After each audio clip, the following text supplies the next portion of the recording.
జై శ్రీరామ్, అందరికీ నమస్కారం. వెల్కమ్ టు న్యూస్ అఖండ. నేను మీ కస్తూరి శ్రీధర్.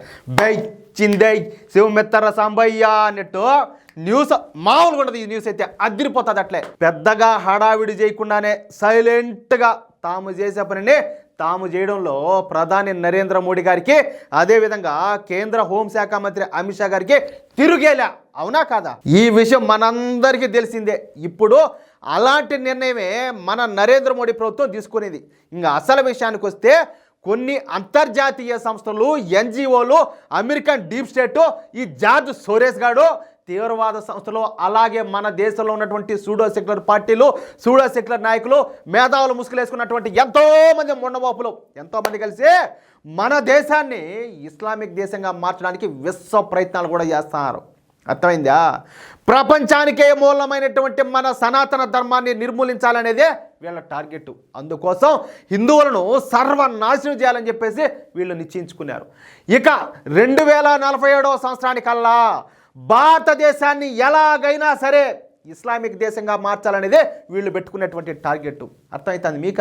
అంటే 2047 అంటే ఎప్పుడా? ఎంతో దూరంలో లేదు. వీళ్ళ లెక్క ప్రకారంలో మీరు కూడా అంతే. మీ బతుకులు కూడా మారిపోతే ఈ మతమన్నా మారిపోవాలా, లేకపోతే సరెండర్ అయిపోవాలా. అది విషయం. అలా జరగకూడదు అనుకుంటే ఇప్పటి నుంచే మన జాగ్రత్తలో మనం ఉండాలి. 3 ఆప్షన్ ఉండాలి, లేకుండా లేదు. కానీ కొద్ది రోజులు పోయిన తర్వాత మాత్రం ఆప్షన్ ఉండదు. అది అందుకోసము హిందువుల జనాభాను ఎలాగైనా కూడా తగ్గించి ఈ ముస్లింల జనాభాను పెంచాలనేదే వీళ్ళందరి ఉద్దేశంగా కనపడుతుంది. అందుకే మయన్మార్ నుంచి రోహింగ్యా ముస్లింలను, అదేవిధంగా బంగ్లాదేశ్ నుంచి మియా ముస్లింలను భారత్లోకి పెద్ద ఎత్తున ప్రోత్సహిస్తారు. ఇక ఈ సంస్థలు, ఈ సూడో సెక్యులర్ పార్టీలు, ఈ మేధావులు, ఈ ఎన్జిఓలు అందరూ కూడా కలిసి గట్టిగా పనిచేస్తారు. ఏది? వాళ్ళ టార్గెట్ రీచ్ అయ్యేదానికి. ఈ క్రమంలోనే వీళ్ళు ముందుగా ఈ రోహింగ్యా ముస్లింలను, అదేవిధంగా బంగ్లాదేశ్ మియా ముస్లింలను పశ్చిమ బెంగాల్లోకి తీసుకొస్తారు. ఇక అక్కడి నుంచి దేశంలోనే ఏ ప్రాంతాల్లోనైతే హిందువుల జనాభా ఎక్కువగా ఉంటుందో ఆ ప్రాంతానికి ఈ రోహింగ్యా ముస్లింలను, అదేవిధంగా బంగ్లాదేశ్ మియా ముస్లింలను చేరేస్తున్నారు. ఇదొక అంతర్జాతీయ కుట్ర అని చెప్పుకోవచ్చు. ఇదేమంత ఆషామాషిగా ఏం జరగడంలే. దీని వెనక పెద్ద పెద్ద శక్తులే పనిచేస్తున్నాయి. మనదేమన్నా అది సామాన్యం. మన ఊరికే నిద్రలేంటాచి మన పనిలో మనం మునిగిపోతున్నాం. ఎంతసేపటికి మన కుటుంబము, మన బాధ్యతలు, మన స్వార్థము, డబ్బు సంపాదన చెప్పేసి మనం దీంట్లోనే ఉన్నాం. మనకు తెలియకుండా మన చుట్టూరా ఎన్ని జరుగుతున్నాయో చాలామందికి తెలియదు. అట్లా ఈ క్రమంలోనే ఈ విధంగా ఇప్పటికే దాదాపు 10 లక్షల మందికి పైగా ఈ మియా ముస్లింలను, రోహింగ్యా ముస్లింలను దేశంలోని వివిధ ప్రాంతాలకైతే చేరేస్తారు. ఇక అక్కడ వాళ్ళు ఉండేదానికోసం ఈ నివాసం అంటే ఇల్లు కావచ్చు, వాళ్ళకు సకల సౌకర్యాలు కల్పించారు. అర్థమవుతుందా?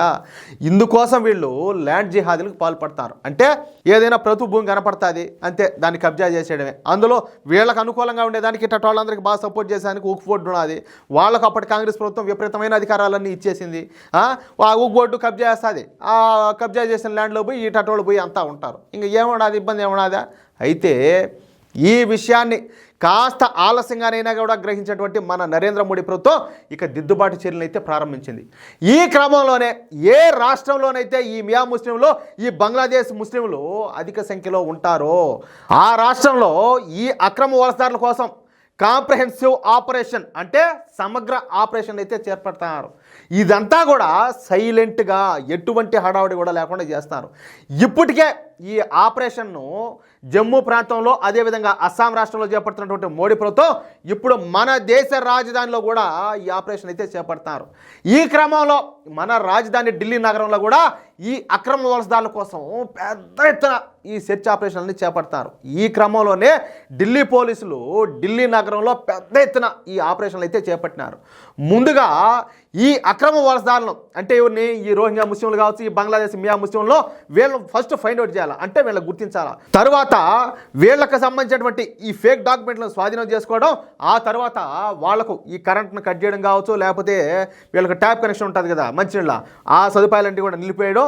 ఇవన్నీ చేసిన తర్వాత ఈ అక్రమ వలసదారులు అనేటువంటి వీళ్ళందరినీ కూడా, ఈ జాంబీగాళ్ళందరినీ కట్టగట్టి తిరిగి ఆ బంగ్లాదేశ్కో, ఆ మయన్మార్కో అందరూ కూడా తోసిపారు దొబ్బుతారు. ఏది? డంపింగ్ యార్డ్లో చట్టం కదా తీసుకుని దొలితారు. చూపిస్తారు చూడు ఆ మాదిరిగా అటువంటి చర్యలకు ఇప్పుడు నరేంద్ర మోడీ ప్రభుత్వం అయితే శ్రీకారం చుట్టింది. ఈ క్రమంలో ఢిల్లీ పోలీసులు ముందుగా ఢిల్లీలోని సీమాపురిలో తమ ఆపరేషన్ అయితే చేపట్టినారు. ఇక్కడ పెద్ద ఎత్తున ఉన్నటువంటి ఈ అక్రమ వలసదారులను గుర్తించే పనిలో పోలీసులు ఉన్నారు. ఈ 2 రోజుల్లో పెద్ద సంఖ్యలో ఈ అక్రమ వలసదారులను గుర్తించినట్టుగా మనకు తెలుస్తుంది.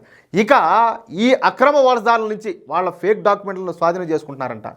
ఈ విధంగా ప్రతిరోజు కూడా ఏదో ఒక ప్రాంతంలో ఈ ఆపరేషన్ అయితే ఢిల్లీ పోలీసులు చేపడతారు. వచ్చే 2 సంవత్సరాల్లో ఢిల్లీ నుంచి అక్రమ వలసదారులను ఏరియడమే టార్గెట్గా పెట్టుకొని ఢిల్లీ పోలీసులు పనిచేస్తున్నారు. అంటే ఒక ఢిల్లీనే కాదు, ఇక త్వరలోనే అన్ని ఎన్డీఏ పాలిత రాష్ట్రాల్లో కూడా ఈ ఏరువేత్త కార్యక్రమం అయితే ప్రారంభంగానే ఉన్నది. అంటే ఓన్లీ బీజేపీ పాలిత రాష్ట్రాల్లోనైనా మిగతా చోట్ల చేయరా అంటే ఖచ్చితంగా చేస్తారు. దేశాన్ని మొత్తం ఏంలా క్లీన్ చేయందే వీళ్ళైతే నిద్రపోరు. నరేంద్ర మోడీ గారు కావచ్చు, అమిత్ షా గారు కావచ్చు. అర్థమైందా? 2026 సంవత్సరం అంటే 2026 సంవత్సరం నాటికి మన దేశంలో ఉండేటటువంటి అక్రమ వలసదారులను సాధ్యమైనంత వరకు తరిమి కొట్టాలన్న లక్ష్యంతో ఈ నిర్ణయం తీసుకోవడం ఇప్పుడు విశేషం అనమాట. అది నరేంద్ర మోడీ గారి టార్గెట్. ఎట్లా న్యూస్ యార్తారో ఏరివేత మొదలైంది, ఏరిపారు దొబ్బుతారో మనం కూడా సపోర్ట్ చేయాలా, మనం కూడా హెల్ప్ చేయాలా. మన చుట్టూరా ఇలాంటి వాళ్ళు ఎవరైనా ఉండారా, ఈ జాంబీగాళ్ళు ఎవరైనా కూడా బంగ్లాదేశ్ మియా ముస్లింలు కావచ్చు, ఈ రోహింగ్యాలు కావచ్చు, ఎవరైనా కావచ్చు, ఖచ్చితంగా మనం కూడా డిపార్ట్మెంట్కు మనం కూడా కంప్లైంట్ ఇవ్వాలా, మనం కూడా గవర్నమెంట్కి సపోర్ట్ చేయాలా, కోఆపరేట్ చేయాలా. ఖచ్చితంగా ఇదిగో ఇలాంటి వాళ్ళు ఇక్కడ ఉన్నారని చెప్పేసి మనం కూడా ఇన్ఫర్మేషన్ ఇవ్వాలి. లేకపోతే పావులు మనకి ఇరువల్లానే తిరుగుతూ ఉంటాయి.